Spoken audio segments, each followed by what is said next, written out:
नहीं है ना, ये मैं यहाँ पे अध्यक्ष महोदय आपके माध्यम से पूछना चाहती हूँ।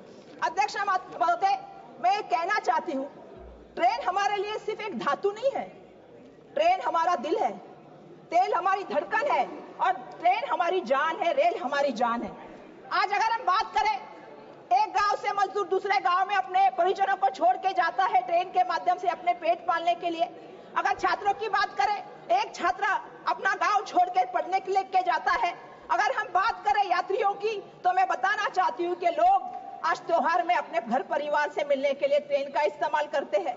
कुंभ की बात करें तो महाकुंभ में आपको मालूम है कि करोड़ों लोगों ने ट्रेन से जो है प्रयागराज पहुंचने की कोशिश की है। तो मैं ये कहना चाहती हूँ, जब हम ट्रेन के साथ इतने जुड़े हुए हैं, लेकिन आज ट्रेन की परिस्थितियां क्या है सन्माननीय अध्यक्ष महोदय? आज लोगों को जो डब्बा होता है, जो यात्री डब्बा होता है, जनरल डब्बा होता है, उसमें जो है जानवरों की तरह घुस के जो है खड़ा होने पे मजबूर किया जाता है। ये सबसे बड़ी सन्माननीय अध्यक्ष महोदय, ये बहुत गलत बात हो रही है। हम देखते हैं एसी कोच में कभी कभी क्या होता है, हम एसी कोच में हम गाड़ी में जा रहे थे, हमने देखा ऊपर से पानी टपकता है, पीने के लिए पानी नहीं मिलेगा, पर एसी कोच में जो है ऊपर से पानी टपकता मिलेगा।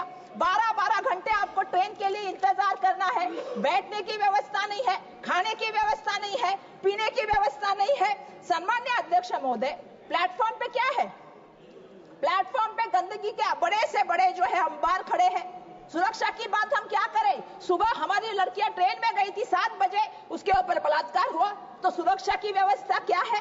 सन्माननीय अध्यक्ष महोदय, मैं एक बात पूछना चाहती हूँ, जहां भीड़ भाड़ के स्टेशन होते और जहां भगदड़ मच के मौत होती है, दिल्ली की घटना को आप देख लीजिए अध्यक्ष महोदय, दिल्ली की घटना को हम देखते हैं, भीड़ भाड़ हो गई, लेकिन रेलवे प्रशासन के अधिकारी बचाव यंत्रणा का काम छोड़ के, बचाव कार्य छोड़ के सरकार को बचाने में जुड़े हुए थे।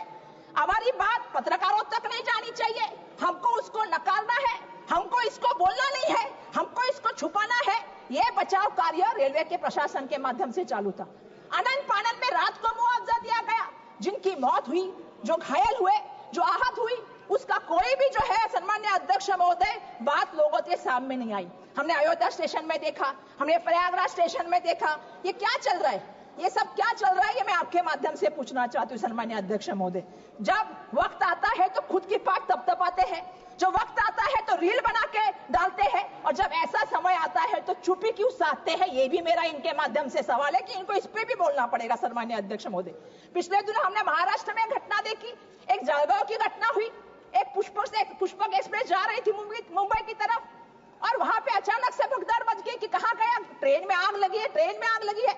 लोग कूद गए ट्रेन से बाहर, सामने जो है वहां से बेंगलोर एक्सप्रेस आ रही थी, उसके नीचे लोग कुचले गए, 13 लोगों की मौत हो गई। इसका जिम्मेदार कौन है सन्माननीय अध्यक्ष महोदय, मुझे आपसे पूछना है। अगर वहां पे कोई कम्युनिकेशन नहीं की माध्यम नहीं है तो ट्रेन के अपघात आप कैसे रोक सकते? आज अगर बात करें प्लेन में, आप देखेंगे कि कभी हवा का दबाव हो गया, टर्बुलेंस आ गया, तो हवा का दबाव कम हुआ तो आपके ऑक्सीजन मास्क आते हैं, टर्बुलेंस आ गया तो आपको सीट बेल्ट की बात आती है, कोई आपसे कम्युनिकेट करता है। लेकिन ट्रेन में जब घटना घटती है तो आपसे कम्युनिकेट कौन कर सकता है? ये भी मेरा सवाल है सन्माननीय अध्यक्ष महोदय। हमारे परेल में एक घटना हुई, प्लेटफॉर्म पे चर्चा हुई, प्लेटफॉर्म में एक अफवाह फैली और लोग भागते भागते गए, एक दूसरे के ऊपर चलते गए। ऐसी घटनाओं में जो मौत होती है उसका जिम्मेदार सरकार को रहना चाहिए, ये मेरा यहाँ से सन्माननीय अध्यक्ष महोदय कहना है। सन्माननीय अध्यक्ष महोदय, मेरा आपके माध्यम से और भी कहना है कि 2024 में 8 महीने में कितने अपघात हुए? 29 ट्रेन के दुर्घटनाएं घटी है। कितने लोगों की यात्री की मौत हुई? 313 यात्रियों की मौत हुई, 4 रेलवे कर्मचारियों की मौत हुई। आज रेलवे की हालत ऐसी है, अगर आप देखोगे तो मैं आपको बताना चाहती हूँ कि हमने देखा बहुत सी जगह पे हुआ, बालासार में, सब जगह पे, बड़ी बड़ी जगह पे, पश्चिम बंगाल में बहुत जगह पे बीच में हुआ दुर्घटना। कुछ तो सीखना पड़ेगा। आप सुरक्षा कवच की बात करते हैं, मंत्री महोदय भी है नहीं, मंत्री महोदय ने सुरक्षा कवच की बात की, हमें तो लगा था सुरक्षा कवच ट्रेन के लिए आएगा, लेकिन दुर्भाग्यवश सुरक्षा कवच तो मंत्री महोदय को देने का काम हुआ है। अरे आप कुछ तो भूतकाल से भी सीखिए, लाल बहादुर शास्त्री साहब से भी तो कुछ सीखिए। जब दुर्घटना हुई थी तो खुद जिम्मेदारी लेके लाल बहादुर शास्त्री साहब ने रिजिग्नेशन दिया था, लेकिन ये मंत्री महोदय ऐसे हैं, इनके 11 महीने के कार्यकाल में 29 रेल के एक्सीडेंट हुए हैं, फिर भी इसके टस से मस होने का काम ये नहीं करते। ये सबसे बड़ी बात मुझे यहाँ पे कहनी है। अगर रेल की बात हो और मुझे अगर हालात कहने की बात हो तो मुझे मुंबई के बारे में तो कहना पड़ेगा, क्योंकि मुंबई जो है वो आप सबको मालूम है कि सबसे बड़ी मुंबई की, हम तो कहते हैं मुंबई चलती ही रेल से है, तो मुंबई की अगर लाइफलाइन किसको कहते हैं तो रेल को कहा जाता है। मैं आपसे कहना चाहती हूँ, आज क्या सवाल है मुंबई की हालत का, जो हमारी रेल कि हमारी जो लाइफलाइन थी वो आज लाइफ सपोर्ट पे आ गई है। मेरा मंत्री महोदय नहीं है, नहीं तो मैं मंत्री महोदय को आह्वान करना चाहती थी, चलिए मेरे साथ सुबह 7 बजे चर्चगेट स्टेशन के बाहर, चलिए आप विरार से चर्चगेट आइए, आप कल्याण से सीएसटी आइए और शाम को वापस मेरे साथ उसी ट्रेन में चलिए। आप देखिए लोगों की अवस्थाएं क्या है सन्माननीय अध्यक्ष महोदय, लोगों को बैठने नहीं, खड़े रहने के लिए जगह नहीं है। आज पहली बार मैं ये भी चीज कहना चाहती हूँ कि क्या हो रहा है हमारे मुंबई में। मुंबई में लगभग लोकल ट्रेन में 2468 लोगों की जो है वो मौत होती है, वो अपनी जान गंवाते हैं सन्माननीय अध्यक्ष महोदय। और मैं उसमें भी कहना चाहती हूँ, उसमें से उसके साथ 1151 लोग ये कैसे मरते मालूम है? ये पटरी से चलते हुए, पटरी बदलते हुए मरते हैं। आज भी हमारी समस्या क्या है, हमारे पास ओवरहेड का ब्रिज नहीं है। आज भी 12-12, 15-15 घंटे ट्रेन लेट हो जाती है, लोग पटरियों से चल के जाते हैं, तो इनकी सुरक्षा कौन करेगा, इनकी रक्षा कौन करेगा? सन्माननीय अध्यक्ष महोदय, मुंबई के ट्रेन के अपघात में 2697 लोग घायल होते, तो ये परिस्थिति मुंबई की है, जो मुंबई देश की आर्थिक राजधानी, जो देश में आप सभी लोग मुंबई को देखते हैं। मैं एक कहना चाहती हूँ कि इसके मामले में मैं कहना चाहती हूँ कि सरकार इतना पैसा देती है, सरकार 1 लाख करोड़ रुपया सुरक्षा के लिए देती है, तो ये सुरक्षा होती किसकी है? जब लोग पटरी पे सुरक्षित नहीं, स्टेशन पे सुरक्षित नहीं, अगर हम देख के बाहर गांव में जाए तो हर ट्रेन को दरवाजे होते हैं, हमारे ट्रेन को दरवाजे नहीं होते, हमारे लोग गिरते हैं, तो ये सुरक्षित नहीं है, तो किसके लिए 1 लाख रुपया खर्चा करती है, इसकी भी चौकसी होनी चाहिए। आपको समझनी पड़ेगी कि एक एक जान अनमोल है, एक एक जान की कीमत है। घर से इंसान बाहर निकलता है तो घर परिवार ये सोचता है कि मेरा बच्चा घर में आएगा कि नहीं आएगा, तो सरकार इस मामले में थोड़ा बहुत तो एहसास रखती है क्या? ये भी सन्माननीय अध्यक्ष महोदय, मेरे आपके माध्यम से ही सरकार को सवाल है, थोड़ा तो संवेदनशील हो जाइए, थोड़ा तो लोगों के बारे में सोचिए। ये मेरा इनसे यहाँ पे कहना है। हम कहते हैं कि भारतीय रेल का जो नेटवर्क है वो देश में नहीं, पूरे दुनिया में 4थे नंबर का है।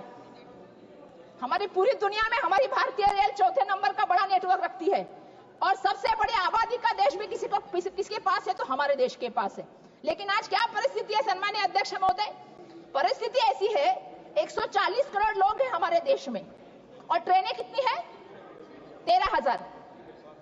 तो अगर इसका कैलकुलेशन आप करें तो आपको पता चल जाएगा, हर ट्रेन पर 1,07,000, हर ट्रेन में 1,07,000 लोगों का उसके ऊपर भार है, बोझा है। मतलब एक ट्रेन में कितने लोग घूमते हैं, आप समझ सकते हो कि उसके ऊपर कितने लोगों की जिम्मेदारी है। तो ये मैं बोलना चाहती हूँ, हमारे मराठी पिक्चर सैराट में अभी 5 मिनट आदेश में 2 मिनिट, हमारे मराठी पिक्चर में एक डायलॉग था, क्या था? मराठी मध्ये बोलू का इंग्लिश मध्ये सांगू? मराठी इंग्लिश में समझते कि नहीं? अब मुझे बोलना पड़ेगा, ये हिंदी का सफर है कि इंग्लिश का सफर है? SUFFER, तो ये इंग्लिश का सफर है, लोगों को इससे जो है वो तकलीफ सहनी पड़ती है। दूसरी तरफ आप दाम की बात करें, अगर हम फ्लाइट से जाएं, 2 महीने पहले मुंबई से दिल्ली की फ्लाइट लें तो कितनी प्राइस है उसकी? 4,500 रुपए।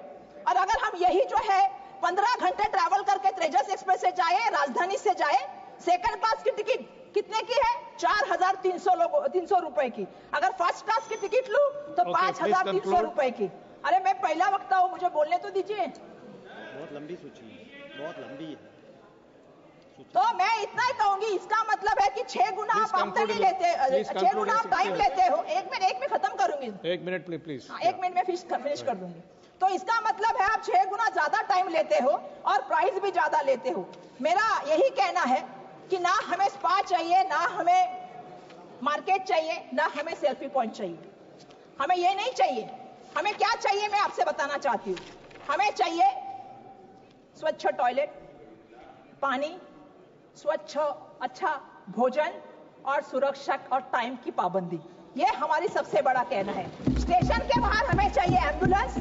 और मेरा एक कहना है, ये फैंसी इनॉग्रेशन और PR घोषणा से राजनीति से ऊपर उठिए और मैं आखिर में नियम 377 के अधीन सभापति ने I give the bell twice please understand and I have given 20 minutes okay last 30 seconds please complete sir मैंने कुछ प्लीज कंक्लूड सर मैं अपना भाषण एक शायरी के साथ समाप्त करूंगी क्योंकि वंदे भारत क्या है वंदे भारत शताब्दी उसी की बात है तो वंदे भारत पे मत आको रेलवे की तस्वीर वंदे भारत पे मत आको रेलवे की तस्वीर जनरल डब्बे की हालत देखो बहुत है गंभीर